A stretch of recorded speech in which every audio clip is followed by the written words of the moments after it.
Glórias a Deus. Pastor Raimundo, com a palavra.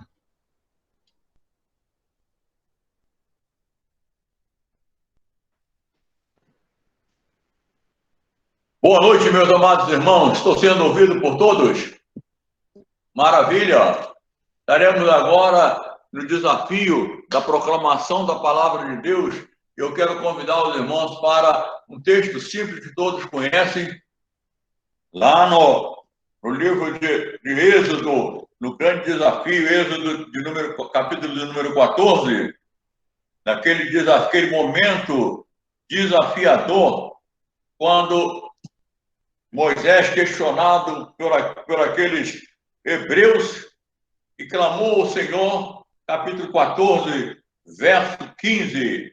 O Senhor falou a Moisés: disse o Senhor a Moisés: por que clamas a mim? Diz ao povo de Israel que marche.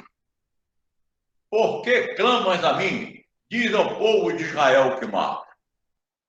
Quero falar aos irmãos, à igreja, e também a mim, a respeito do marco da sua história. A comemoração do aniversário, o momento em que nós estamos comemorando mais um ano de trabalho da Primeira Igreja Batista da Urca, nesse desafio que, conforme eu comentei pela manhã, das irmãs que participaram na sustentação do momento desafiador da igreja, eu esqueci de falar do irmão Miranda. Irmão Miranda e a irmã Sandra, que estão lá em Brasília, e o irmão Miranda foi um sustentador desse momento desafiador da igreja. Mas o marco da nossa história, a data de aniversário, ela traz para nós diversas experiências, de acordo com a faixa etária que nós estamos vivendo, né? Se a criança é uma festa, né? A minha neta, a Sofia e a Ana Luísa, a Sofia aborrecida agora com esse negócio de quarentena, e o meu aniversário, quando falaram na quarentena para ela, ela falou assim: o meu aniversário? Por quê? Ia ser comemorado no dia 17 de abril, né? Então ficou todo para depois. Nesse momento, então, nós vemos que esses momentos, eles marcam para nós situações das mais diversas. Também nós podemos olhar essa data de aniversário quando nós olhamos o momento que nós estamos vivendo. Nós olhamos para trás e vemos desafios passados, e olhamos para frente e percebemos que existem desafios para serem vencidos. Lembro-me do missionário que ele colocando, quando uma comemoração do seu pai, pelas experiências, pelo que o trabalho desenvolvido por aquele missionário, o seu filho foi convidado para falar a respeito de alguma coisa que seu pai tinha feito e o que ele gostaria que fosse colocado naquela placa como palavra do seu pai. E o filho daquele missionário disse então: olha, meu pai dizia sempre o seguinte, olha, eu olho para trás, não sinto remorso, e olho para frente, não sinto temor. Amados, é maravilhoso quando nós, marcando a nossa história, marcando a nossa trajetória, nós podemos olhar os valores ultrapassados. Quando eu olho para a nossa igreja, a membresia da nossa igreja, e cada um tem uma história, né? De experiência passada, de momentos que estão vivendo e de desafios que estão para enfrentar. O irmão Enio, me desculpa eu falar a respeito dele aqui. Quem sabe o irmão Enio, olhando para frente, está olhando aquelas 4 estrelas lá. Como é que ele está olhando? Como é que ele está vendo, né? Sentindo, mas como alcançá-la, né? Como avançar? Nós vamos vendo, amados, que é necessário que nós estejamos a cada momento marcando a nossa trajetória. A natureza, ela tem um fator bem característico dos animais quando eles saem pela mata, saem pelos caminhos onde eles passam e eles vão marcando o seu território através do seu odor, através dos seus recursos naturais. E nós olhamos, então, para a igreja, olhamos para a nossa vida e ficamos perguntando: o que você fez? E alguém disse que nós precisamos marcar a trajetória da nossa vida não com coisas que vão servir de movimento para a guerra, para discussão, herança, né? Ou de momentos tristes que a nossa decisão ela não foi muito acertada. Nós olhamos, amados irmãos, então vemos que o marco da nossa história ele precisa estar na nossa visão. Nós precisamos estar olhando para o desafio que está diante de nós. Nós precisamos estar olhando para a condição que Deus tem colocado para cada um de nós. Estava olhando, acompanhando aí nas redes sociais, observando a história do instrutor de motocicleta, né? Aquele motociclista, ele falou assim: olha, nós recebemos um dos melhores treinadores do curso de motocicleta. E o treinamento seria, nós estávamos dando diversas voltas em círculos, depois fazíamos diversos oitos e tínhamos um ângulo de saída, um local para a saída.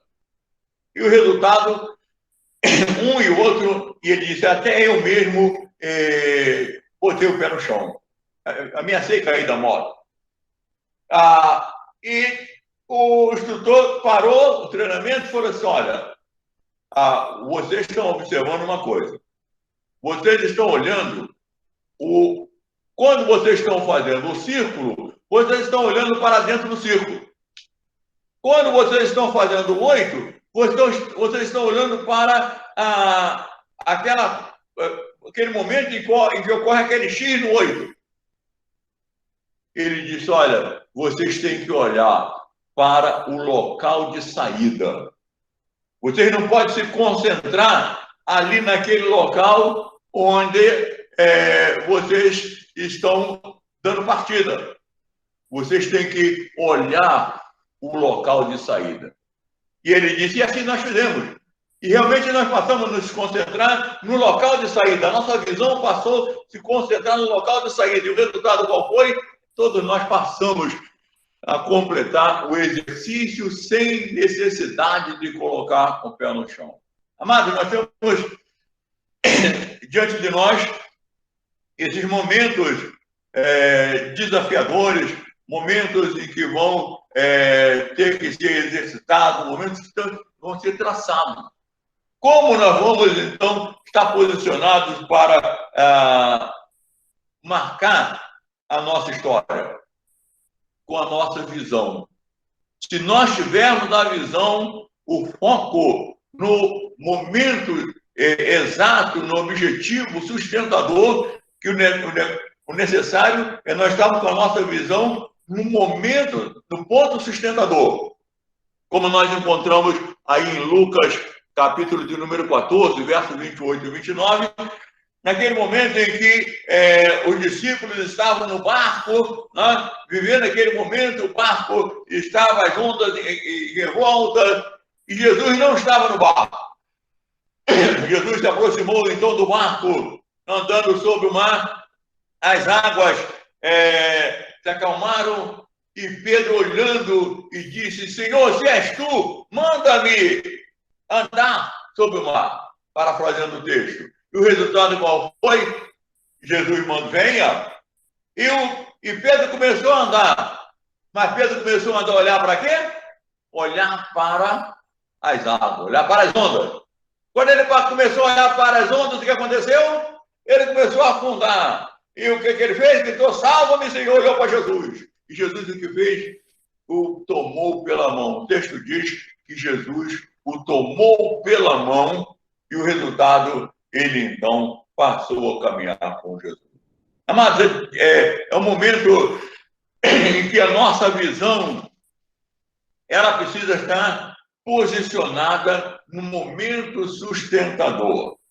Nós vivemos com a Igreja da Urca, né? Esse momento que nós temos que estar olhando, tá, com o nosso olhar no momento, no ponto sustentador. Quando eles perguntam, e o imóvel, pastor? Eu falo assim, já está escolhido, né, pastor Maurício? O imóvel já está escolhido. Então está faltando nós tomarmos a posição, nós entrarmos no imóvel. Por quê? Porque nós precisamos estar olhando para esse ponto sustentador. A nossa visão, ela tem que estar ali, lá, nós vamos conseguir, nós vamos alcançar. Eu lembro-me quando estava em Santa Teresa, nós não tínhamos comprado o terreno e eu falava para os irmãos ali em Santa Teresa, amado, nós já estamos vendo o local onde o Senhor vai colocar a sua igreja. E eu digo que alguns irmãos olhavam para mim assim e diziam assim, está doido, né? Como? Olhar em quê? Ver como? Como eu vou olhar? Eu vou estar olhando aqui. E o resultado, nós começamos a olhar e então apareceu aquela propriedade, eu comecei a orar. É ali, irmãos, é ali. Mas nós não tínhamos dinheiro para comprar, mas nós vamos conseguir.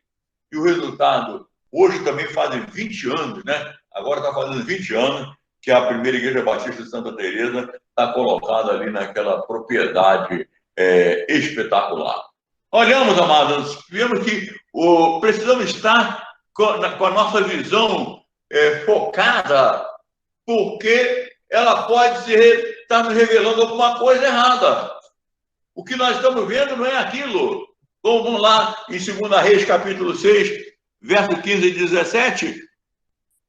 Quando o rei da Síria estava fazendo guerra contra Israel e o profeta Eliseu estava ali diante do povo.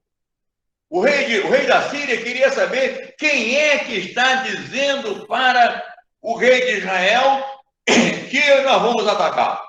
Quem é esse traidor que está dizendo isso? Ele pensava que o traidor estivesse no meio do seu exército. Mas alguém do exército disse, rei, quem informa o rei de Israel é o profeta Eliseu.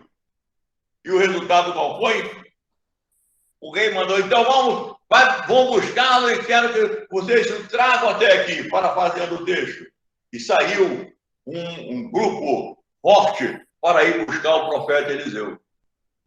E o resultado qual foi? O moço do profeta levantou cedo e quando ele olhou, ele levou um susto e começou a gritar. Ele gritou, clamando para você, o profeta Eliseu, nós estamos cercados, nós vamos ser destruídos, nós vamos ser capturados. E o que Eliseu disse para ele? Não temas. Maior são os que estão conosco do que os nossos adversários. E o resultado qual foi? O Eliseu orou e pediu que o Senhor revelasse ao jovem aquilo que estava em sua volta. E o resultado que aconteceu? Ele começou a ver o quê? Carros de fogo estavam em volta deles. E o resultado qual foi? Eliseu pegou aquele grupo e levou até dentro, lá de Samaria, mostrando a condição do domínio da nossa visão. Qual é a nossa visão? Aonde nós estamos posicionados? Podemos ter muitas experiências, podemos conhecer muita coisa, mas se a nossa visão estiver errada, nós vamos fracassar. Por exemplo, quando nós olhamos lá em Gênesis capítulo 12, verso 22, a partir do verso 22, aliás, perdão, Gênesis capítulo 12, Abraão recebeu a promessa e partiu. Saiu da sua terra, da sua parentela, para uma terra que ele não conhecia. Visão do Senhor. Depois, Abraão, no capítulo 22 de Gênesis, foi solicitado que ele sacrificasse seu filho Isaque. E o resultado qual foi? Abraão seguiu com o seu filho. E o Isaque, como conhecedor da sua prática de culto, ele viu a lenha, viu o fogo, mas ele ficou cabreiro, né? Ficou preocupado, cara. Papai, aí está a lenha, está o fogo, o cutelo, mas onde é que está o cordeiro? Ele ficou olhando, e o que foi que Abraão falou? Deus proverá. Tá? E o resultado qual foi? Quando chegou no local em que Abraão foi sacrificar o garoto, o que aconteceu? Deus disse, não faça nenhum mal com o garoto, porque eu estou protegendo, vamos parafrasear o texto. E quando Abraão olhou, viu aquele carneiro, aquele cordeiro preso pelo chifre no galho, e então ele ofereceu o sacrifício. A visão de Abraão estava fixada no ponto de segurança, no ponto de apoio que era o Senhor. E o resultado qual foi? Abraão voltou para a grande proclamação. Comparando agora com Evangelho de João, capítulo de número 21, verso 2 e 3. Capítulo 21, verso 2 e 3. Depois da morte de Jesus, Jesus já apareceu algumas vezes, mas os discípulos, um grupo de discípulos estava ali, e então, vamos dizer assim, despreocupadamente, não se lembrando daquelas grandes experiências, e o resultado, o que Pedro falou para eles? Vou pescar. E o que eles disseram? Nós vamos também. Eles perderam a visão. Enquanto Abraão teve a sua visão nítida, a sua visão focada, a sua visão direcionada, os discípulos, Pedro, João e os discípulos foram para onde? Foram pescar. E o resultado? Não pescaram nada, né? Não pescaram nada. E Jesus chegou e falou para eles, tem alguma coisa para comer? Nada, não temos nada, não pescamos nada. E Jesus mandou que ele lançasse a rede.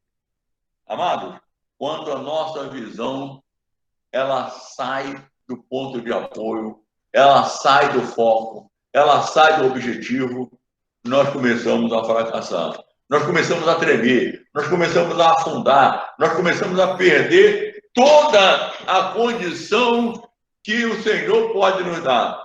Como nós temos a igreja hoje desafiando, a igreja hoje com uma série de fatores, apelando para recursos, para o oba-oba, para promessas falsas, para situações que a Bíblia não ensina. Por quê? Porque a igreja perdeu a visão. A igreja perdeu a visão, então ela precisa agora enganar, ela precisa prometer uma série de coisas para manter aquelas pessoas ali iludidas, enganadas. Nós olhamos, amados irmãos, então, que o marco da sua história precisa estar, o marco da nossa história precisa estar na nossa visão. E além da nossa visão, nós vamos olhar que o marco da nossa história, ele desafia a nossa potencialidade e o nosso compromisso. Nós olhamos e sentimos, como a experiência da URCA, ela vamos dizer assim, desafiadora. Ela coloca situações que nós ficamos assim perplexo, né? Cada momento, quando nós já estamos dentro do imóvel, né, pastor Maurício? Já estamos dentro do imóvel, negociando, vamos pagar, nós pagamos tanto, nós damos tanto de entrada, nós pagamos com tanto, nós já estamos dando. Como a irmã Zilda saiu daquele dia, vibrando, olha, aqui nós vamos entrar nesse imóvel, nós já estamos aqui. E o resultado, alguma coisa diferente aconteceu. A nossa potencialidade ela é desafiada a cada momento. A Igreja da URCA é um momento de grande experiência, um momento de condições que só o Senhor vai revelar no momento próprio. E de uma forma distinta, de uma forma real, de uma forma prática. Eu digo, quando o primeiro dia que nós chegamos na URCA, eu e a Penha, eu olhei assim e falei assim, esse povo está abandonado. E como os irmãos sabem, a Igreja da URCA estava devendo, não, Laranjeira pagava aluguel, e depois era completado.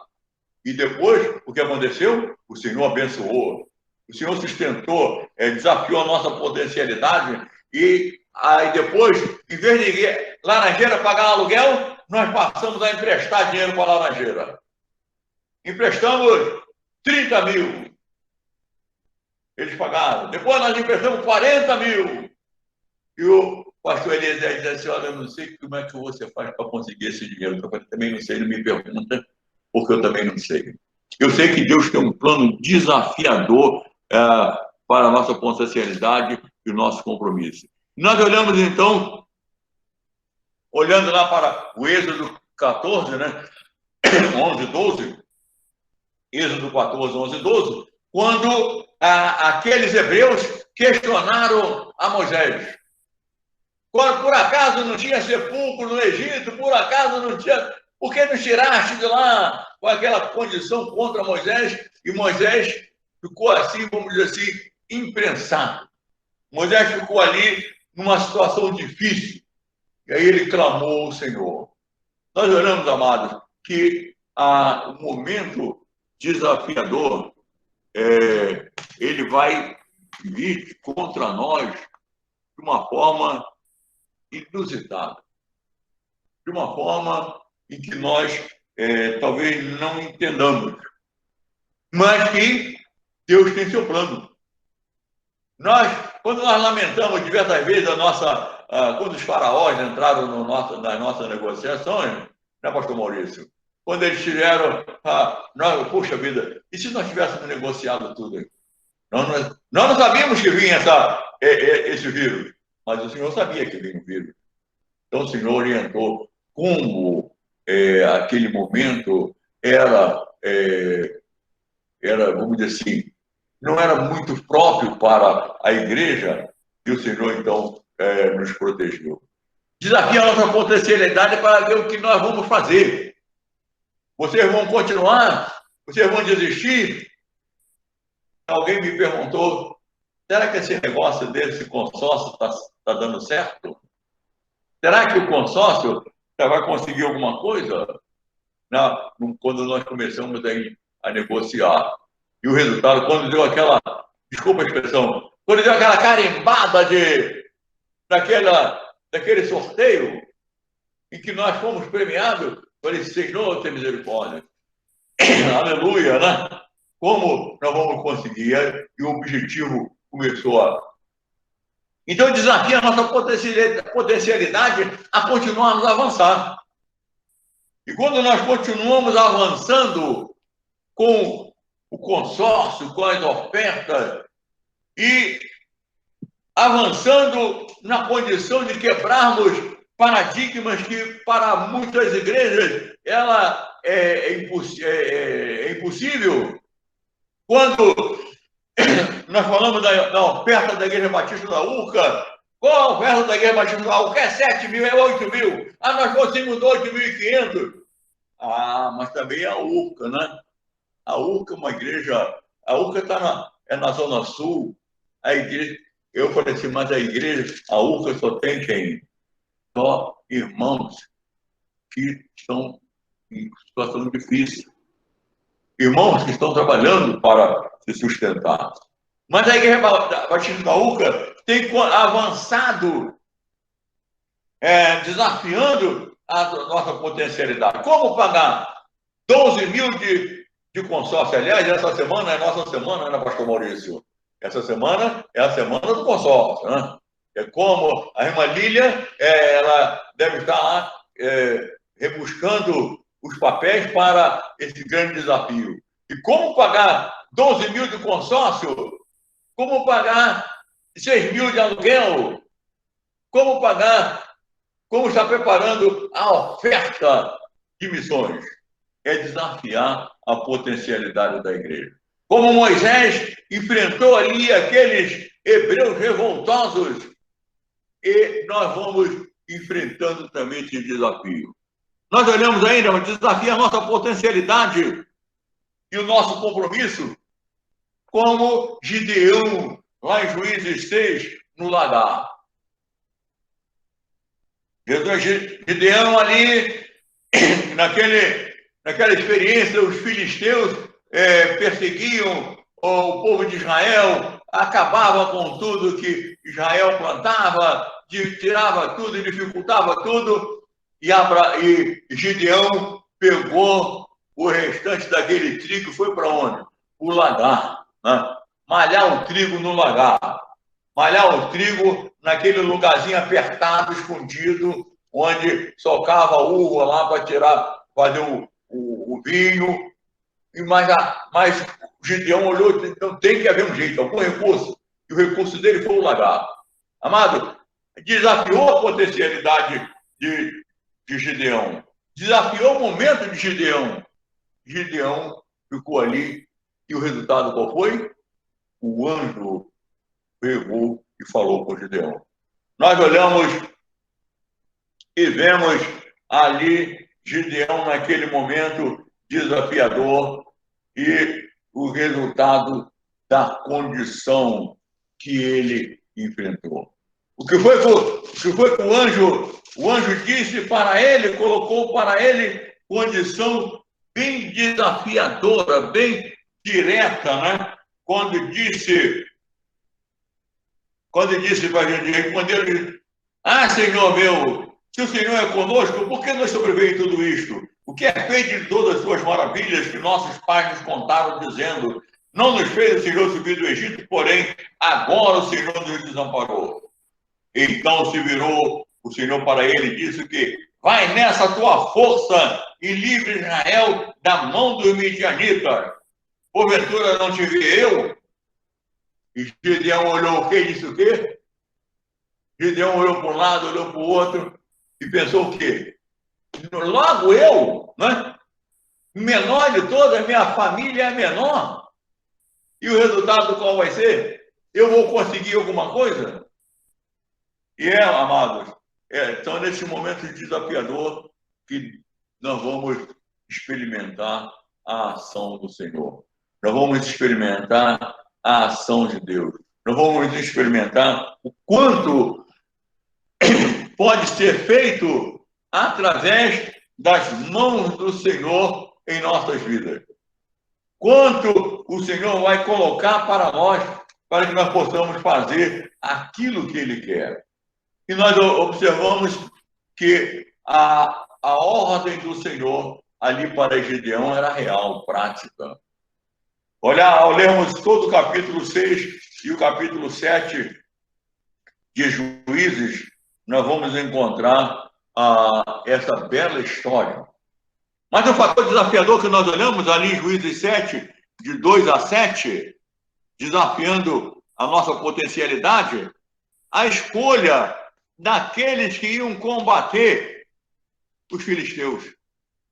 A escolha, quando ali no capítulo 7, verso de número 1, então Jerubbaal, que é Gideão, se levantou de madrugada e todo o povo que com ele estava se acamparam junto à ponte de Arode, de maneira que o arraial do Midianita ele ficava para o norte. No vale de fronte ao douteiro de Moré, disse o Senhor a Gideão, é demais o povo que está contigo, para eu entregar o Midianita nas tuas mãos. Israel poderia se gloriar contra mim, dizendo: a minha própria mão me livrou. Apregou após os ouvidos do povo, dizendo: quem for tímido e medroso, volte e se retire da região montanhosa de Gileade. Então voltaram do povo 22.000 e 10.000 ficaram. Depois mais o Senhor Gedeão, ainda há povo demais. Faz descer as águas, e aquele que te provaria, aquele quem eu disser, este irá contigo. Esse contigo irá. Porém, todo aquele que quem eu te disser, esse não irá contigo, esse não irá. Fez Gedeão descer os homens às águas, então o Senhor lhe disse: todo aquele que lamber a água com a língua, como faz o cão, esse porás à parte.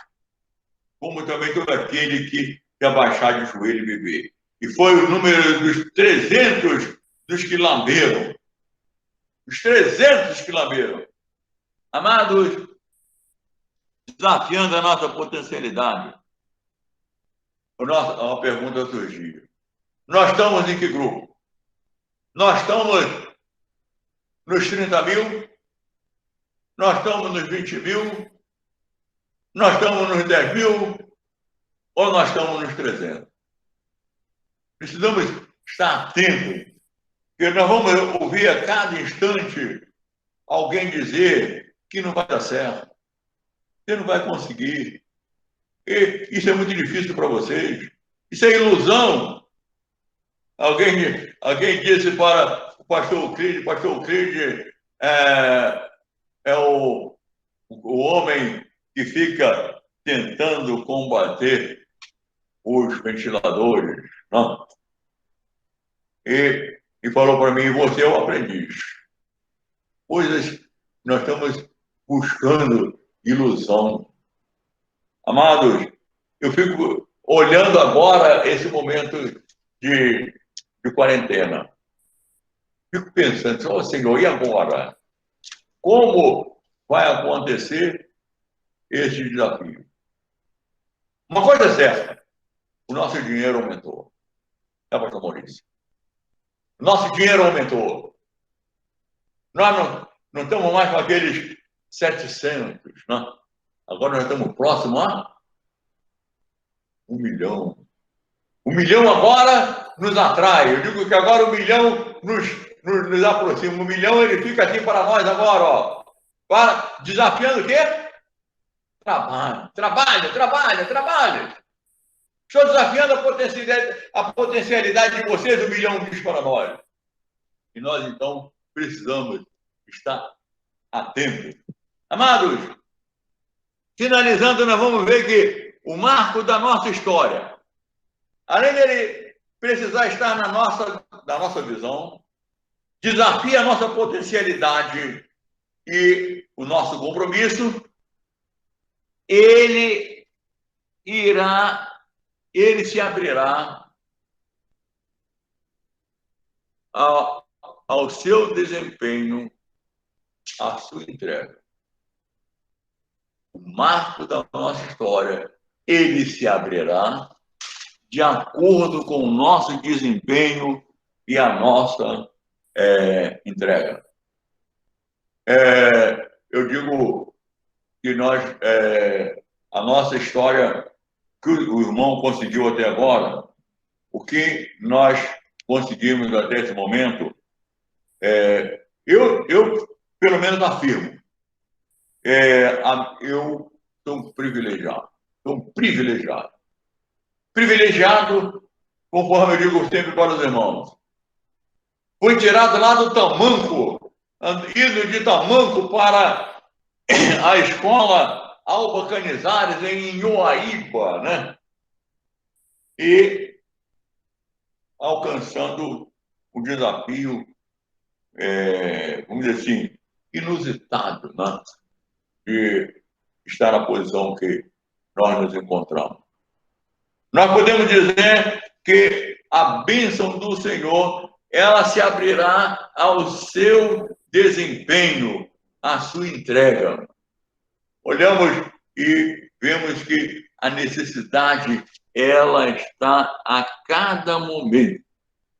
Olhando o livro, um livrinho pequeno, do do Hernandes Dias Lopes, ele fala a respeito da não desista dos seus sonhos. E ele coloca na introdução a história do Edmundo Hilário, né? Ou Hillary, né? Lá em inglês. Fala a respeito na introdução da história do Edmundo. Quando Edmundo foi convidado, ele esportista, né? Ele se preparou para subir o Monte Everest em 1952. Mas, por situações diversas, ele não conseguiu. E voltou.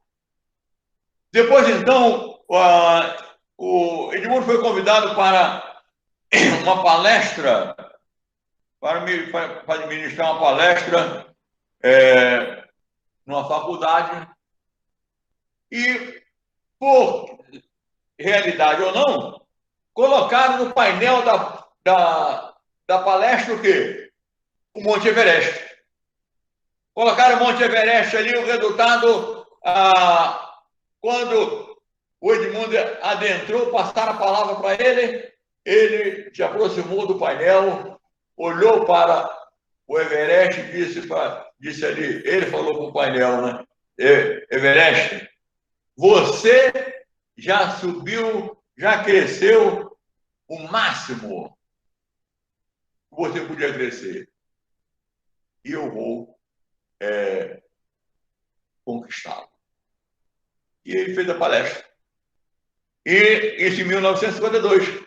E o resultado, em 1953, o Edmundo Hilário foi o primeiro homem a subir o topo do Everest. Amados,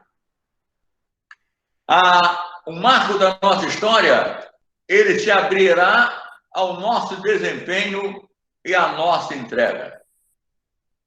Êxodo 14, 19 a 21.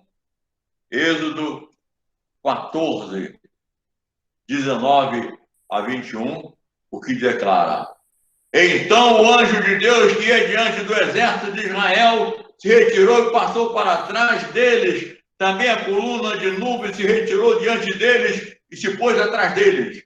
E ia entre o campo dos egípcios e o campo de Israel. E a nuvem era escuridade para aqueles que para eles esclarecia a noite, de maneira que toda a noite este e aqueles não puderam aproximar-se.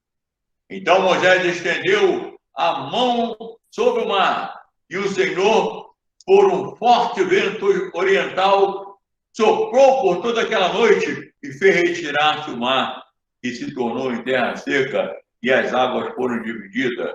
Os filhos de Israel entraram pelo meio do mar, em seco, e as águas lhe foram igual ao muro à sua direita e à sua esquerda.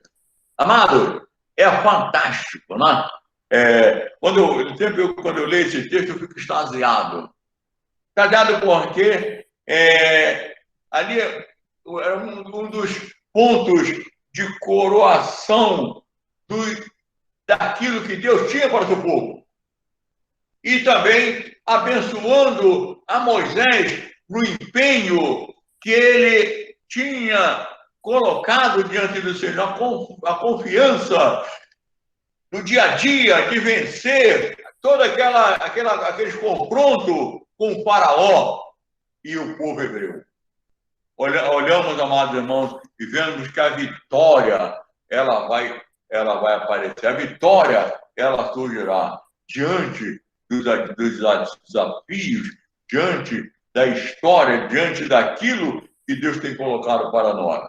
Nós olhamos ainda lá em Juízes, capítulo de número 7, versos 20 e 22, quando o Senhor, coroando, mostrando, comprovando a realidade da sua fidelidade para com o seu povo, quando ali mostra direto, na prática, o que Deus tinha para o Gedeão e para o povo de Israel. Quando nós olhamos capítulo 7, verso 20 e 22, que declara a palavra de Deus aos nossos corações. Assim tocaram as 3 companhias das trombetas e despedaçaram os cântaros e seguravam na mão esquerda a tocha e na mão direita as trombetas que tocavam e exclamaram: espada do Senhor! E por Gedeão, e permaneceu cada um no seu lugar, ao redor do arraial, e o que todo deitou a correr, e a gritar e a fugir. Ao soar as 300 trombetas, o Senhor tornou a espada de um contra o outro, e isto em todo o arraial que fugiu rumo de Zererará, até Bet-Sedá, até o limite de Abel-Meloá, acima de Tabaque. Um fato desafiador que nós vamos ver é a condição. Quantos eram os que estavam tocando as trombetas? 300, né? 300. E como foi que eles batalharam? Como foi que eles guerrearam? O verso 21 diz o quê? Que eles permaneceram cada um no seu lugar. Eles ficaram parados. Quem foi que deu a vitória?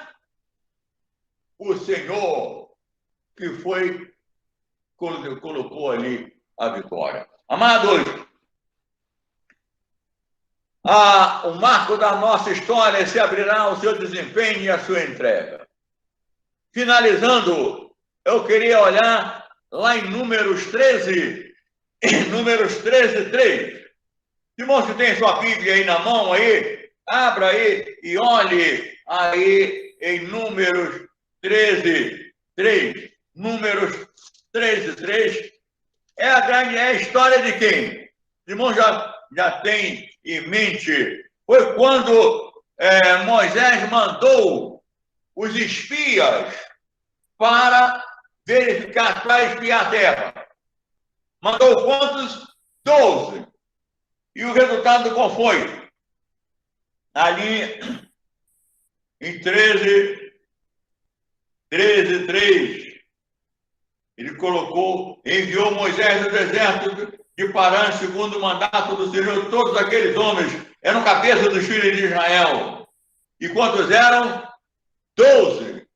E eles espiaram a terra. E quando voltaram, qual foi a notícia? Qual foi a mensagem? E nós olhamos, amados, e vemos ali que aqueles 12, 10 que disseram qual foi a mensagem, não vai dar certo. Aqueles homens são gigantes. Aqueles homens nós não conseguiremos vencê-los. Não vai dar certo. Eu digo, amados, que quando as pessoas trazem a mensagem negativa, não vai dar certo, né? Eu estava lendo a história de um colega do pastor Enio, né? Ele fez lá a academia, e ele disse que ele era pequeno, pastor Enio. E ele dizia que ele não sabia nadar. E ele, para aprender a nadar, ele se jogou, ele foi de noite para a piscina e se jogou sozinho na piscina. Ele disse, agora eu a piscina. E se bateu, e conseguiu nadar pela primeira vez. Olhamos, amados, dificuldades, elas vão surgir. Histórias ruins vão contar para nós. Problemas vão dizer, olha, não sai de casa, porque o vírus vai te pegar. Falei para o pastor Maurício para descobrir esses garotos, esses espertões aí em tecnologia, para criar aquele negócio para pegar o Pokémon, né? Caçar o Pokémon na praça aí. Eu queria um negocinho daquele para me caçar o coronavírus, né, que ele está parado ali, para ver a cor dele. Amados, nós estamos olhando e vendo o medo, né? As pessoas contam a história para nós. Olha, é terrível, não sai de casa. Olha, você vai ser perseguido. Aquela história do filosofia do passado lá, quando disseram que, olha, a teoria das cavernas do sábio lá, quando ele, olha, a teoria das cavernas qual era? Não sai ninguém na caverna porque lá fora tem um monstro com um olho vermelho desse tamanho e ele mata todo mundo que aparece lá. E o resultado qual foi? Está todo mundo ali parado. Não sai, ninguém vai sair da caverna. O olho vermelho vai te pegar. Mas apareceu um doido, né? Apareceu um doido que disse, não, eu vou lá. E ele foi, e quando chegou na saída da caverna, que aquele olho vermelho, ele deu de cara com o olho vermelho, ele fechou o olho, começou a rolar no chão e tapando o olho. E o resultado qual foi? Depois ele foi abrindo o olho devagar, e ele foi descobrir que aquele olho vermelho era o sol. Né? E ele voltou lá na caverna, ele voltou, depois de se recuperar, voltou lá para os amigos dele e disse, olha, não é verdade aquilo que estão falando. Vocês precisam ver o que eu vi. E o que falaram para ele? Ficou doido. Vamos dar uma surra de pau nele aí, que é para matar ele, porque ele ficou doido. E o resultado qual foi? Aquele homem, depois que ele se recuperou das pancadas, ele voltou novamente para fora com a certeza que não tinha monstro nenhum. Amado, eu fico olhando com dúvida, eu fico querendo sair para a rua, pensando, não sai que eu estou fraca, não sai. Você está com medo, você tem que ir pena de mim. Eu falei assim, minha vontade é sair pegar esse Pokémon, esse Pokémon, esse coronavírus de tapa aí da mano. Amado, o medo que nós estamos aí, o terrível, nós estamos aí tendo medo, ainda mais nós velhinhos, né? Nós que já temos uma certa idade, estamos aí preocupados. Mas eu já vivi muito, o que adianta isso? Tem problema. Amado, nós olhamos e vemos que o marco da nossa história, ele vai se abrir ao nosso desempenho. Nós olhamos para o livro de Esther. Quando olhamos para voltando lá em Números ainda, aqueles 10 homens, como é que ficaram? O pastor Sócrates, eu ouvi o pastor Sócrates pregar uma vez, e ele perguntou assim, como era o nome daqueles 10 homens que foram lá pegar a notícia? Não, vamos olhar, e o resultado, o que ele for, qual o nome daqueles 10 homens? Nós não sabemos, não tem narrativa. Dos outros dois, nós sabemos. Quais os outros dois? Caleb e Josué. Mas os outros 10, nós vamos olhar e vamos ver que eles disseram o quê? Lá no verso 33, capítulo 13, verso 33. Quando eles disseram assim, também vimos ali gigantes, os filhos de Anak, que são descendentes de gigantes, e éramos, aos nossos olhos próprios, nós éramos como? Acharam? Como é que era o nome dos 10? Gafanhoto. 10 gafanhotos. Né? Quando nós nos olhamos e nos referimos para aqueles homens lá dos espias, quem eram os 10? Aqueles dos gafanhotos. E nós olhamos e Josué e Caleb disse o quê? Nós vamos lá, e se o Senhor for conosco, nós vamos comê-los como pão. Né? Lá no 14, verso de número 9, diz assim, o Senhor não tem mais o povo dessa terra, porquanto, como pão, os podemos devorar. A visão de Caleb e Josué era essa. A visão dos outros era o quê? Eram gafanhotos. O que nós somos diante desse desafio? Nós somos gafanhotos ou nós somos devoradores? Nós somos conquistadores. Nós olhamos, finalizando o livro de Esther, capítulo 6, versos 7 e 12, né? Os irmãos conhecem a história de Esther e sabem que o Amã tinha já feito uma forca, preparada a forca para enforcar os judeus, principalmente o Mardoqueu. E o resultado qual foi?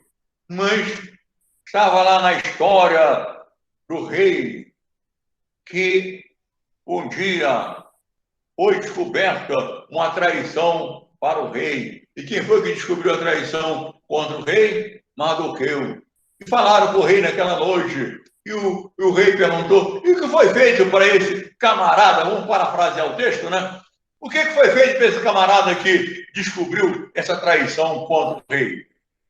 Ah, não fizeram nada não, rei. Não fizeram nada não.